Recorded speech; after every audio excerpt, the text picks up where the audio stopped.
Сәлем достар, бүгін біз сүйікті бұрыш туралы әңгімелесеміз.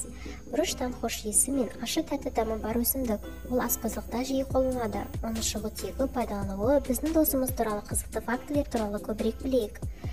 Бұрыш бай тарихы бар белгілі дәмдеуіштердің бірі. Оны пайдалану бұрыннан бастаған.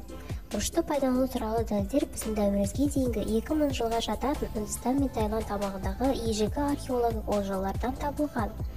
Бұрыш ежелгі Мысыр мен ежелгі Римде белгілі болды. Ол дәмдеу өш ретінде тіпті бағалы тауар ретінде пайдаланған. Орта ғасырларда қаламгерлер шығыстан жеткізілген жаңа жолдарын іздестіру үшін еуропалықтардың экспансиясы себептері бірі болды.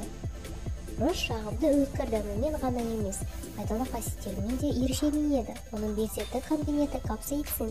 Капсаицин антиоксидант болып саналады, сондай-ақ зат алмасуды жақсартуға, тәбетті төмендетуге көмектеседі. Бұрыш жайлы қызықты фактілер.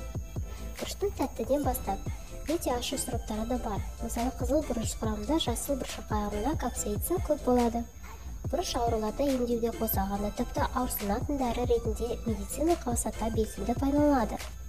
Түрлі елдерде бұрыш оларға тән мен хош иісі беретін түрлі тағамдар мен соғыстардың құрамына кіреді. Әсіресе бұл Азия мемлекеттерінде, бірақ Мексика мемлекеттерінде де жиі қолданылады.